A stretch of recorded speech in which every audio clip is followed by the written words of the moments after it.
High Counselor Zexaray stood before the massive quantum display dominating the Nexus Alliance's central chamber, their crystalline form reflecting the ominous data streams that flickered across the screen. 300 cycles of monitoring the cosmos had never revealed anything like this. The dark energy readings were unprecedented, spreading across multiple galaxies like cracks in reality itself. High Counselor, the anomalies are increasing exponentially, reported Chief Analyst Mira, 7, her bioluminescent tendrils pulsing with anxiety. We've lost contact with the Andromeda monitoring station, and the quantum signatures suggest. Suggest what, Analyst? Zexaray's voice resonated through the chamber, causing the crystalline architecture to hum in response. They suggest that space itself is being consumed.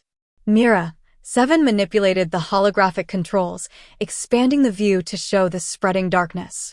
It's as if something is eating away at the fabric of reality. The chamber fell silent as the implication sank in. The Nexus Alliance, comprising the 12 most advanced civilizations in the known universe, had always prided itself on understanding the fundamental forces of creation. Yet here they were, watching helplessly as existence itself seemed to unravel. What of the Criterion Array? Zexaray asked, referring to their most sophisticated detection system, capable of analyzing quantum fluctuations across billions of light-years. That's the most peculiar aspect, High Counselor. Mira 7's tendrils twisted in confusion. We're detecting an unexpected resonance pattern. It's coming from a previously unremarkable sector, specifically from a primitive world called Earth. The name sparked murmurs throughout the chamber. Earth was known to the Alliance, but only as an entry in their vast database of developing worlds, a planet of binary thinking beings who had barely managed to reach their own moon. They weren't even considered for first contact protocols yet. Explain, Zexaray commanded. Their primitive quantum experiments, which we've dismissed as rudimentary until now, are somehow creating ripples that interact with the dark anomalies. More importantly, their consciousness patterns, they can see them. Impossible. The word came from Ambassador Thresh of the Silicon Collective, his metallic form gleaming as he stepped forward. These humans barely understand quantum mechanics. Their technology is centuries behind even our most basic systems. Nevertheless, Mira, 7 continued, our data is conclusive. Human consciousness exhibits a unique quantum signature. They're not just detecting the anomalies, they're naturally resistant to them. The dark energy patterns actually shift when exposed to human thought patterns. Zexaray's crystalline form pulsed with deep blues of contemplation. Show me their current level of quantum research. The display shifted to show a human laboratory. Dr. Sarah Chin stood before a modest quantum computer, her eyes fixed on results that her species shouldn't even be able to comprehend. Yet there she was, intuiting patterns that the Alliance's most sophisticated AI systems struggled to process. Their approach is unorthodox, Mira, 7 observed. They're not following any established quantum theory. Instead, they're somehow combining their primitive emotional responses with quantum observations. It shouldn't work, and yet it does, Zexaray finished. Because they don't know it shouldn't. The chamber erupted in debate. The very suggestion of involving a primitive species in a crisis of this magnitude was unprecedented. The humans hadn't even unified their own planet yet. They still fought wars over resources and beliefs. They were emotional, unpredictable, and, by every metric the Alliance used to measure civilization, they were hopelessly behind. But as another monitoring station went dark, its quantum signature vanishing from the display, Zexaray made a decision that would change the course of galactic history. Prepare a first contact team, they commanded. And find me everything we have on Dr. Sarah Chen. High Counselor, Ambassador Thresh protested, the protocols clearly state. The protocols were written for a universe we understood, Zexaray interrupted. Look around you, Ambassador. The laws of physics themselves are being rewritten. Perhaps it's time we rewrote some of our own. As the Alliance's fastest ships were prepared for an emergency journey to Earth, Dr. Sarah Chin was about to make her own breakthrough. In her modest laboratory, surrounded by equipment that would make Alliance scientists laugh, she stared at patterns in her quantum readings that seemed to whisper of something vast and dark stirring between the stars. She didn't know it yet, but her next discovery would prove that humanity's greatest strength wasn't in their technology or their understanding of quantum mechanics. It was in their ability to face the impossible and, instead of running away, reach out to touch it. The universe was about to learn why the dark feared the light, and why a species that still looked up at the stars with wonder might be the key to saving them all. As Zexare watched the final preparations for first contact, they wondered if the Alliance was making the biggest mistake in its history, or if they were about to discover that civilization itself had been measuring progress by the wrong metrics all along. The stars were going dark, but perhaps humanity's light would be enough to show them all a new way forward. Dr. Sarah Chin had always known the universe would be strange, but she hadn't expected it to knock on her laboratory door at 3 a.m. When the security alarms went silent instead of blaring, she knew something was very wrong, or very right. The beings that entered her lab defied description. A crystalline figure that seemed to bend light itself, a creature of pure bioluminescence, and what appeared to be a living machine made of flowing metal. In any other circumstance, she might have questioned her sanity or her coffee intake. Dr. Sarah Chin, the crystalline being's voice resonated through her bones rather than her ears. I am High Counselor Zexare of the Nexus Alliance. We have been watching your quantum consciousness experiments with great interest. Sarah found herself laughing, not from humor, but from pure relief. So I'm not crazy. The patterns in the quantum field, they're not just random noise. Something really is eating the stars. The aliens exchanged what she could only interpret as surprised glances. You can perceive this directly? Mira 7's bioluminescent tendrils pulsed with curiosity. Without specialized equipment? Not exactly. Sarah moved to her workstation, pulling up readings that to the Alliance members looked hopelessly primitive. But human consciousness naturally operates on a quantum level. We've always known this theoretically, but recently. She paused, wondering how to explain something she barely understood herself. Recently, you've begun to see the tears. Ambassador Thrush completed her thought, his metallic form shifting with interest. But how? Your technology is centuries behind the minimum requirements for quantum observation at this scale. Sarah smiled, recognizing the familiar tone of scientific skepticism. Maybe that's exactly why we can see them.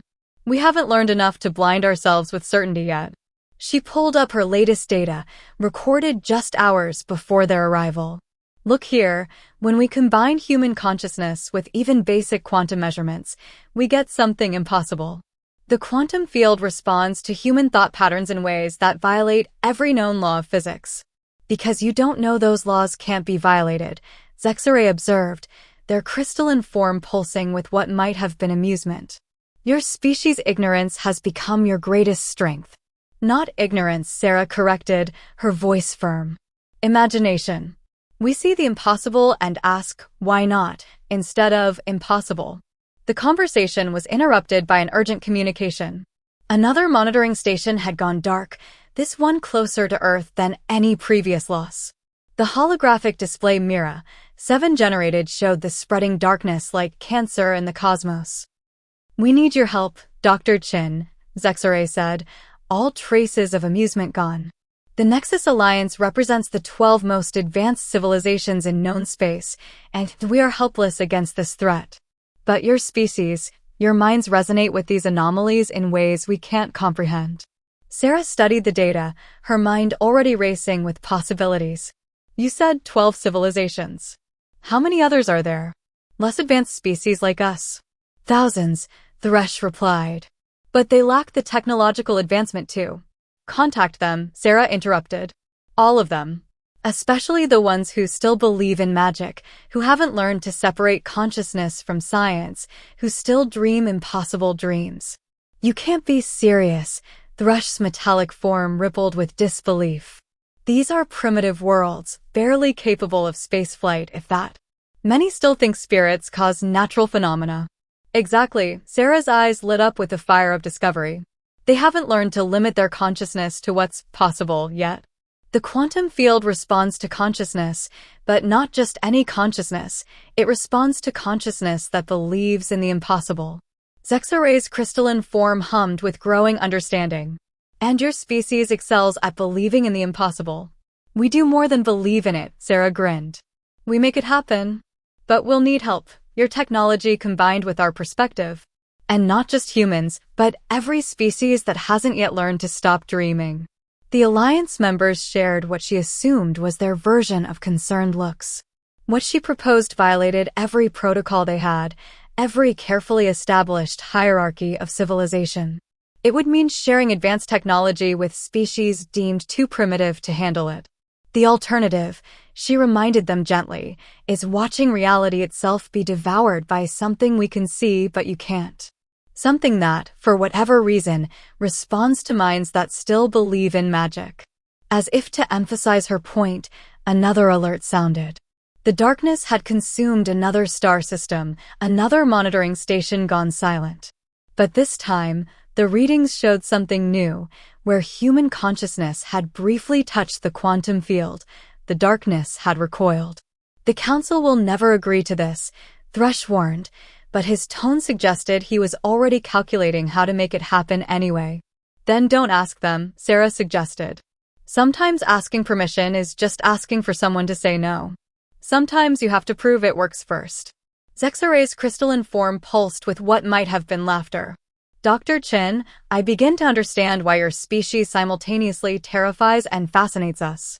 You propose we violate every protocol we have, share advanced technology with dozens of primitive worlds, and base our defense against an existential threat on what amounts to believing in magic. Yes, Sarah confirmed. Because the universe is stranger than we imagined, and sometimes the only way to fight the impossible is with the impossible. Besides, she added with a smile, if we succeed, the Council can't argue with results. And if we fail, well, there won't be anyone left to court-martial you. As the aliens began coordinating their unauthorized mission of galactic cooperation, Sarah looked at her quantum readings again. The darkness between the stars was growing, but now she understood what she was seeing. It wasn't just the absence of light, it was the absence of imagination, of possibility, of dreams. And if there was one thing humans had never learned to stop doing, it was dreaming impossible dreams. The Nexus Alliance's emergency conference chamber had never hosted anything like this gathering before. Representatives from 30 primitive worlds sat alongside the Alliance's advanced species, their diversity both beautiful and chaotic. A shaman from Proxima B drew spirit symbols in the air with bioluminescent paint. A silicon-based dreamer from Kepler, 186F hummed in frequencies that made the ship's sensors glitch. And at the center of it all stood Dr. Sarah Chin, explaining how they were going to save the universe with what essentially amounted to concentrated imagination. The quantum resonance patterns are clear, she gestured to the holographic display showing the spread of darkness across the galaxies. Each civilization here represents a different way of perceiving reality. Together, we create a consciousness spectrum that the dark anomalies can adapt to. But the technology required to harness this consciousness spectrum, a representative from Tau Ceti interjected, their photonic form flickering with skepticism, it would take centuries to develop suitable interfaces for all these different species. Not if we stop thinking like engineers and start thinking like artists, Sarah countered. She nodded to Mira, 7, who activated another hologram. We've been combining Alliance quantum technology with human intuitive interfaces. The results are unexpected. The hologram showed a device that seemed to defy physics. It incorporated crystalline structures that responded to thought, organic components that channeled emotions, and quantum processors that translated consciousness into energy. It looked like something out of a fever dream, which, Sarah had explained earlier, was exactly the point. Impossible, Ambassador Thrush stated, but there was a note of uncertainty in his metallic voice. The energy requirements alone are met by the emotional output of the users, Sarah completed. Fear, hope, determination. Emotions generate quantum patterns stronger than any power source you've been using. You've been trying to power your technology with pure logic. We're going to power it with dreams. The chamber erupted in a cacophony of voices, thoughts, and quantum resonances. Some called it madness. Others called it revelation. But they all fell silent when the emergency alerts began blaring. The dark anomalies, Mira 7's tendrils pulsed with urgency. They're accelerating. 3 more systems gone in the last hour alone. Sarah moved to the central platform, her voice steady despite the fear trying to crawl up her spine. This is why we don't have time for debate. The darkness isn't just consuming space, it's consuming possibility itself.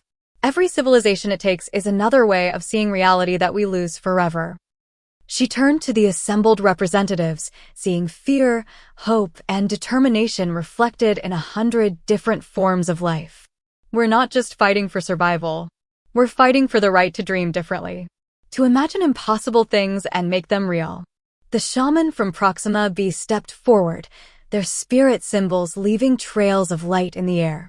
My people have always known that reality is a story we tell together. We will add our voice to this telling.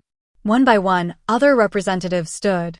The Silicon Dreamers' harmonics aligned with the ship's systems, creating new patterns of possibility. A collective of gas-based consciousness from HD 40307G offered their quantum-entangled memories as processing power. Quickly, Sarah directed, feeling the momentum building. Everyone who can perceive the quantum field differently, share what you see. Don't try to make sense of it. Don't try to explain it. Just show us how your consciousness interprets it. The chamber's holographic system struggled to display the overwhelming input of different perceptions. Where Alliance scientists saw quantum equations, the shamans saw spirit paths. Where logical minds detected energy patterns, emotional beings felt songs of creation. Each perspective revealed something the others missed, and together they began to see the true nature of their enemy. It's not destroying reality, Sarah whispered, the revelation hitting her like a physical force. It's enforcing it, trying to make everything conform to one way of existing. That's why it can't handle our combined consciousness. We're too unpredictable, too varied in how we perceive and interact with reality. High Counselor's X-Array's crystalline form resonated with new understanding. Then our greatest weakness, our inability to agree on how the universe works, is actually our greatest strength, Sarah completed. We need to stop trying to find one right answer and start embracing every possible answer.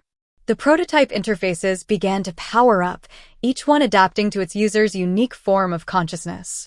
The quantum field around the ship rippled with possibilities as 30 different species poured their dreams, their fears, their hopes, and their imagination into the network. For a brief moment, Sarah saw reality as they all saw it, simultaneously rational and magical, scientific and spiritual, logical and impossible. The dark anomalies surrounding the ship recoiled from the complexity of it, unable to enforce their singular version of reality against such a chorus of alternatives. It's working, Mira 7 announced, her tendrils dancing with excitement. The darkness, it's retreating from this sector. But even as they celebrated this first victory, Sarah noticed something in the quantum readings that made her blood run cold. The darkness wasn't just retreating.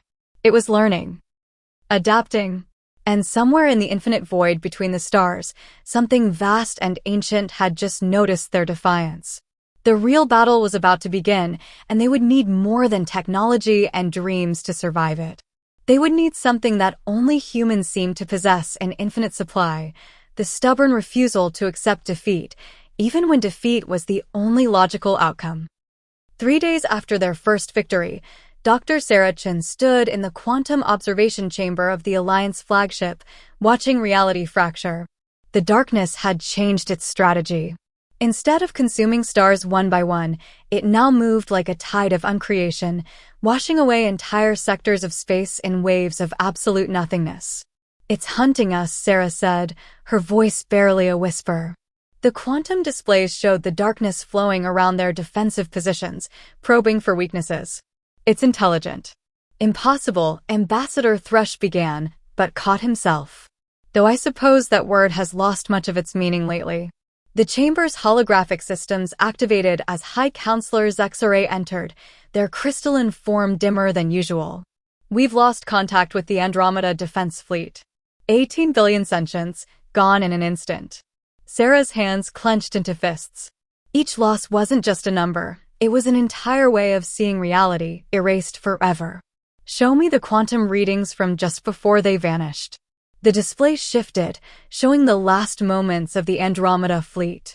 The darkness had moved differently there, almost purposefully. Sarah's eyes widened as she recognized a pattern in the chaos. It's not random, she breathed. The darkness, it's a language. These patterns, they're like quantum hieroglyphs. Mira 7's tendrils twisted in confusion. A language? But who would? The predecessors interrupted a new voice. The shaman from Proxima glided into the chamber, their spirit symbols leaving trails of light that seemed to interact with the quantum displays. Every civilization has stories of those who came before, who shaped reality itself. We called them the Dreamweavers. The Alliance knows them as the Quantum Architects. The first ones, Zexaray's crystalline form pulsed with recognition. But they vanished eons ago, leaving only fragments of their technology. They didn't vanish, Sarah said, the terrible truth becoming clear as she studied the patterns. They succeeded. They achieved their goal of perfect, unchanging order. And now they seek to enforce that order on all reality, the shaman completed. The darkness is their message, their law, their attempt to force all existence into a single, correct pattern. The revelation hit the chamber like a physical force. They weren't fighting a natural phenomenon or even a weapon. They were fighting the original shapers of reality itself, beings who had transcended normal existence so long ago that they had forgotten the value of chaos, of change, of dreams. A new alert blared through the ship. The darkness had changed direction, moving with terrifying purpose toward a specific target. Earth, Sarah's voice cracked. They're heading for Earth. They've identified us as the source of the disruption. We have to evacuate. Thresh's metallic form rippled with urgency. Your world has no defenses against this level of... No, Sarah interrupted, an idea forming. A terrible, wonderful, impossible idea. We don't run. We make our stand there. Because Earth isn't just one way of seeing reality, it's millions. Every culture, every belief system, every dream and nightmare and story ever told. Earth is chaos incarnate. The strain on the quantum field would be catastrophic, Mira 7 warned. Channeling that much consciousness variance through our technology. Then we don't use just your technology. Sarah turned to the assembled representatives of 30 worlds. We use everything. Alliance Quantum Tech, Earth's digital networks, Proximan spirit paths, Kepler's silicon dreams. We create something that's never existed before. Something so complex, so contradictory, so gloriously impossible that even the predecessors can't reduce it to a single pattern. The chamber erupted in argument, but Sarah could see the hope kindling in eyes and sensors and quantum patterns across the room. They had all felt it during their first victory, the power of unified diversity, of harmonious contradiction. The predecessors sought perfect order, the shaman said, their spirit symbols forming complex patterns in the air. But they forgot that order without chaos becomes stagnant. Light without darkness is blinding. And humanity, Zexaray added, their crystalline form brightening with understanding, exists at the perfect balance point between order and chaos. You create patterns but never stop breaking them. You seek understanding but never stop questioning. You are impossible, Sarah smiled. We're impossible. And we're about to remind the universe why that's a good thing. As the darkness approached Earth, carrying within it the weight of the predecessors' disapproval, humanity prepared to show the original shapers of reality something they had never seen before, a species that could look into the abyss of perfect order and say, "No thank you, we prefer our mess." The final battle would not be fought with weapons or even with technology alone. It would be fought with stories and songs, with prayers and equations, with dreams and nightmares, and every contradiction that made sentient life worth preserving. And at the heart of it all stood humanity, a species that had never learned to stop asking, what if? Even when the universe itself insisted there were no more questions to ask. The darkness was coming. But for the first time since the predecessors had begun their crusade for perfect order, it was about to meet something it couldn't simply erase, a species that had turned impossibility itself into an art form. Earth's night sky had never been so crowded. Alliance ships hung in orbit like artificial stars, their quantum fields rippling with protective energy. Below them, in every major city and remote location across the planet, humanity was doing what it did best, improvising. Dr. Sarah Chin stood in Times Square, now transformed into a nexus of impossible technology.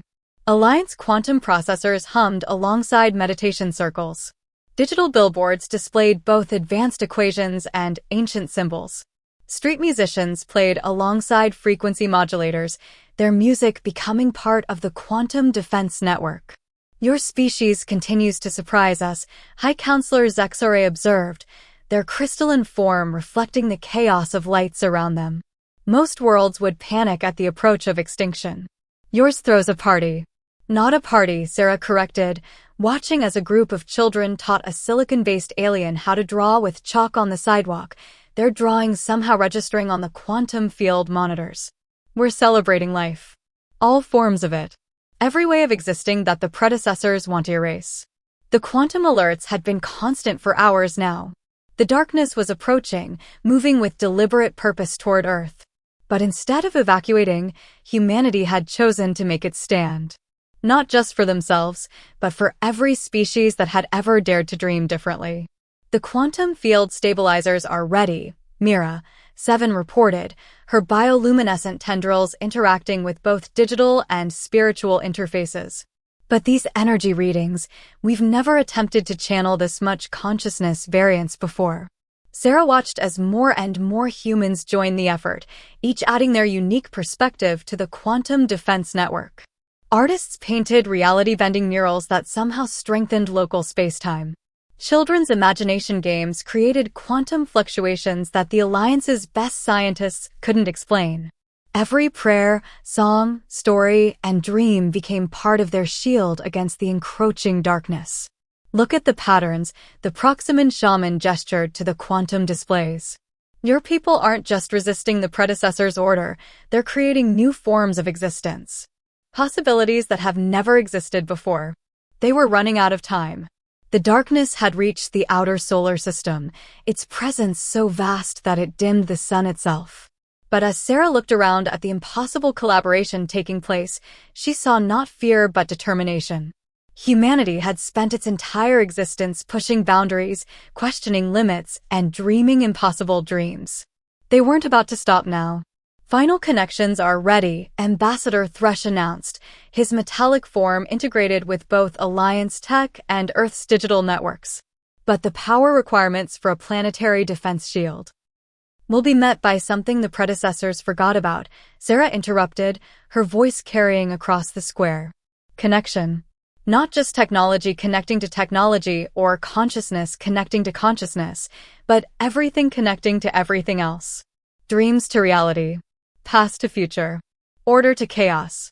The darkness reached Mars, consuming the red planet in seconds. But as it approached Earth, it encountered something unprecedented. A quantum field made not of pure energy or ordered patterns, but of stories. Billions of humans, each contributing their unique way of seeing reality, supported by 30 alien species adding their own perspectives. Now, Sarah commanded, and humanity responded. Across the planet, people joined hands, physical and metaphorical, with aliens they'd only just met. Children's imagination games became quantum algorithms. Prayers became power sources. Music became mathematics. Every contradiction, every impossibility, every dream that had ever been deemed too wild became part of their defense. The darkness struck their shield like a tide of uncreation, trying to enforce its singular pattern of perfect order. But humanity's shield wasn't just one pattern, it was all patterns simultaneously. It was order and chaos, science and magic, reality and dreams, all existing at once in beautiful, impossible harmony. For a moment that stretched into eternity, two fundamentally opposed forces met in Earth's orbit. The predecessor's perfect order crashed against humanity's celebrated chaos, and in that collision, something new was born. The darkness recoiled, not just from the strength of their defense, but from its nature. For the first time in eons, the predecessors encountered something they couldn't categorize, couldn't reduce to a single pattern, couldn't simply erase into conformity. It's working. Mira Seven's voice held wonder as she read the quantum displays. The darkness, it's trying to process what we've created, but it can't. There are too many possibilities, too many contradictions existing in harmony. But their victory came at a cost. The strain of channeling so much consciousness variance was taking its toll. Quantum processors overheated. Human minds approached their limits. The very fabric of spacetime around Earth began to show signs of stress. Sarah felt it all through her connection to the network. Every triumph, every strain, every moment of fear and hope and determination. They had proven that their defense could work, but they couldn't maintain it forever. Something had to change. And in that moment of realization, through the quantum network that connected all of them, Sarah felt something else, a response from within the darkness itself. Not just the predecessor's unyielding order, but something older, something that remembered when order and chaos danced in balance. The final confrontation was approaching, but it wouldn't be won through force or even through defense. It would be won by remembering what the predecessors had forgotten, that the most beautiful things in existence are those that can never be fully defined, fully understood, or forced into a single pattern. Humanity had reminded the universe how to dream. Now they just had to survive long enough to help it wake up. The darkness surrounding Earth pulsed with ancient power, its patterns shifting in ways that made both Alliance quantum computers and human minds struggle to comprehend. But through their unprecedented network of consciousness and technology, Dr. Sarah Chin felt something that the predecessors had never intended, an echo of memory, a whisper of what they had once been. They weren't always like this, she whispered, her voice carrying through the quantum network that connected every defender. The predecessors, they didn't start as beings of pure order. They were explorers once, dreamers. They sought to understand reality, not control it. The pattern corruption is spreading, Ambassador Thrush warned, his metallic form struggling to maintain cohesion under the quantum strain. We can't hold this defense forever. But Sarah wasn't listening to the warnings anymore. Through the quantum network, through the combined consciousness of humanity and their alien allies, she could see what the predecessors had forgotten, the very first dream they had ever dreamed. They were like us, she breathed, understanding flooding through her. They wanted to understand everything, to see all possibilities at once. But when they finally could, they became afraid, the Proximan shaman finished, their spirit symbols resonating with the ancient memory. Afraid of the chaos, the uncertainty, the endless possibilities. So they tried to fix everything in place to make reality follow a single, perfect pattern. The darkness pressed harder against their defense, but now Sarah could feel the contradiction within it. The predecessor's perfect order was built on the foundation of the very chaos they now sought to destroy. She stepped forward, her consciousness expanding through the network they had built. Not just technology, not just thought, but every form of connection humanity had ever dreamed of. Through art and music, through stories and prayers, through mathematics and mystery, she reached out not to fight the darkness, but to remind it. You were dreamers once, her voice carried through quantum fields and consciousness waves, through digital networks and spirit paths. You showed us all how to shape reality. But you forgot the most important part. Reality isn't meant to be shaped into a single form. It's meant to dance. The darkness trembled. Within its perfect patterns, something ancient stirred. Look at us, Sarah continued, humanity's collective imagination flowing through her words. We're not perfect. We're not ordered. We dream impossible dreams and then dare reality to prove us wrong. We create art that makes no sense and music that breaks all the rules. We pray to gods we can't see and write equations about things we can't prove. We're chaos and order, science and magic, reality and dreams, all at once. Through their connection, every human on Earth joined their voice to hers, not in words, but in pure creation. Children shared their impossible dreams. Artists poured out their wildest visions. Scientists offered theories that broke all the rules. Every contradiction, every impossibility, Every beautiful mistake that made life worth living flowed through their network and into the darkness. And finally, after eons of enforcing perfect order, the predecessors remembered how to dream. The change began slowly, like the first light of dawn. The darkness didn't vanish. Instead, it began to change. Patterns of perfect order began to shift, to flow, to dance with the chaos instead of trying to eliminate it. Colors that had never existed before bloomed in the space between stars. They remember. Mira 7's tendrils pulsed with joy as she read the quantum signatures. The predecessors, they're remembering what they used to be. The transformation rippled across the cosmos. Everywhere the darkness had consumed reality, new possibilities began to bloom. Not a return to what was, but an evolution into something that had never been before, a reality where order and chaos danced in imperfect balance. High Counselor Xoray's crystalline form resonated with new frequencies as they watched the change spread. Your species didn't just save reality, they said in wonder. You taught it how to dream again. As the last traces of rigid order dissolved into dynamic possibility, the predecessors' consciousness touched their network one final time. Not to enforce, not to control, but to share something they had forgotten eons ago: gratitude. They had sought to perfect reality by eliminating chaos, never realizing that perfection wasn't about absence of chaos, but about finding harmony between order and possibility. It took a young species, barely out of its cradle, to remind them of what they had once known. The Alliance ships in orbit recorded the phenomenon for their archives, but they couldn't quite capture what every human on Earth felt in that moment, the sensation of reality itself remembering how to dance. Months later, as Earth became the center of a new era of galactic cooperation, Sarah stood in her lab watching new patterns bloom across her quantum displays. The predecessors hadn't vanished this time. They had evolved, becoming guardians of possibility rather than enforcers of order. Their ancient knowledge, combined with humanity's endless creativity, was opening doors that neither species could have imagined alone.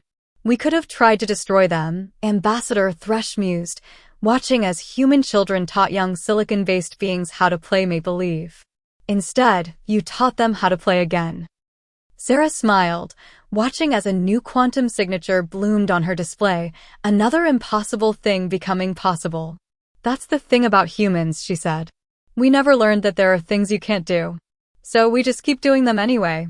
Across Earth, and now across the galaxy, new forms of consciousness and creation were blooming. Reality had remembered how to dream, and the universe would never be the same. And humanity, the species that had dared to remind infinity itself how to imagine, looked up at the stars with the same wonder they always had, not because they didn't understand the cosmos, but because they knew that understanding was just the beginning of the greatest dream of all, the dream of what could be.